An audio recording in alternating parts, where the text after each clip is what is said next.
E aí, velho, beleza? Bem-vindo ao meu canal, eu sou o Rodrigo Maia e hoje eu vou falar de Pantera Negra, Wakanda para sempre.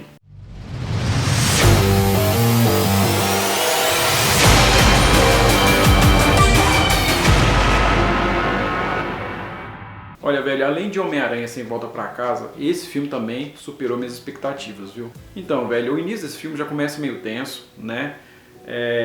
Não é surpresa, você já viu nos trailers, né? As homenagens que tem ao Rei T'Challa, né? Então, já ali já tem o funeral dele, né? Acontece algo lá, eles resolveram, além do Chadwick Boseman, né? O que aconteceu com ele, eles resolveram mostrar isso no personagem Pantera Negra. Então, velho, esse filme é um filme de luto, né? É um filme de superação e também de legado, né? O legado da realeza, né?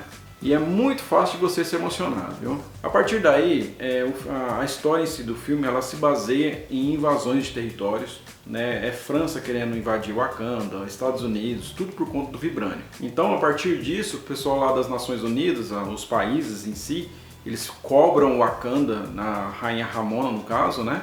Porque até o momento o Wakanda não fez nada assim de cooperação, né, com o Vibranium, né? As outras nações querem muito o Vibranium, né? E a Ramona tá segurando, tipo assim, né?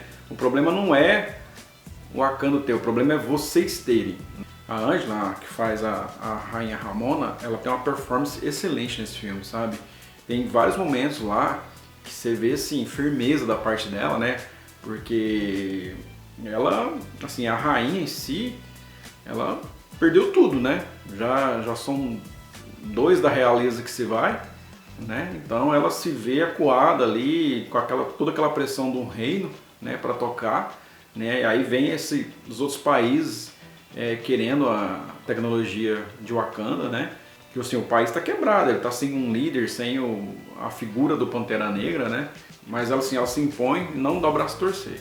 O Rei Namor, o mutante, o papel vivido por Tenoch Huerta, ele é um personagem, cara, bem escroto, né? Tem lá suas motivações, ao mesmo tempo que ele quer proteger o povo dele, né? Mas ele quer também atacar a superfície, né? Então fica meio com uma hipocrisia aí.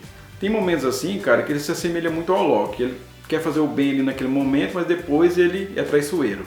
Nos quadrinhos, Namor foi um dos primeiros heróis a ser criados, e até mesmo antes da Marvel. Só bem depois que ele foi introduzido nas histórias do Pantera Negra e também do Quarteto Fantástico. Ele teve bastante relevância nas histórias das Guerras Secretas e depois no Reinado Sombrio, ao lado do Norman Osborn, do Loki, do Doutor Destino, do Capuz, da Emma Frost, formando assim o grupo Kabbalah, né, que é uma versão sombria dos Illuminati. E assim, cara, comparações com a versão dos quadrinhos virão com certeza. Já Talocan, cara, é bem enfatizado, ficou bonito os efeitos, tá? Você vai gostar. E velho, você já se inscreveu aqui no meu canal? Se você não se inscreveu, inscreva-se agora. E está gostando desse vídeo? Já deixa seu like aí, beleza? Bora voltar pro vídeo. E você aí deve estar se perguntando como que a Shuri finalmente consegue os poderes de Pantera Negra. Eu explico. Assim, após vários testes, ela finalmente consegue sintetizar a erva coração. Mas isso aí, cara, é o de menos, é a Shuri, né? Mas a surpresa em si é quando ela bebe a erva coração e com quem ela fala do outro lado.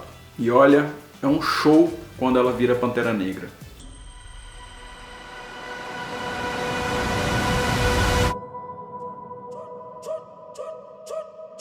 Repare na trilha sonora. O filme tem lá, sim, suas falhas de roteiro, principalmente no terceiro ato. Tem uns personagens lá que tá lá só pro futuro do MCU, mas sim, se você tirar, não vai fazer diferença.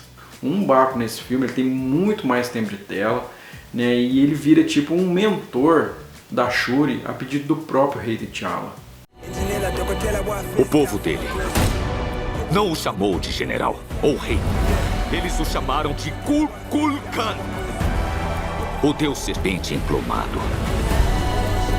Tem alguns alívios cômicos ali, cara. Por exemplo, tem a Yoko Oe trolando o Agente Ross, sabe? Nada comparado aos últimos filmes da Marvel, assim, que tem muita piadinha. Não, esse filme ele tem lá o nível de seriedade dele, né? Porque é um filme, querendo ou não, cara, é um filme de luto, né? É um filme que fala de legado, né? Que fala de superação, né?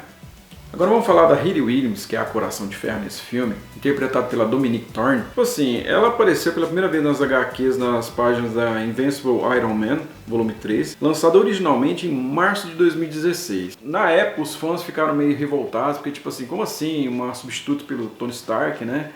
Mas não adiantou, né? E o desenhista dela, cara, é até um brasileiro. É praticamente o cerne do filme, né? A história dela é bem parecida com a dos quadrinhos. E assim, a armadura Mark I dela, você vê claramente que ela é muito superior à Mark I do Homem de Ferro. Vamos falar agora da cena pós-crédito, que é só uma nesse caso, tá? De novo, tem lá um tributo ao Chadwick Boseman, né? Ao rei T'Challa. E com essa cena, cara, eles trazem mais esperança ao futuro do Pantera Negra, né? Eles mostram mais o legado da herança do reino, né? Cara, é muito legal.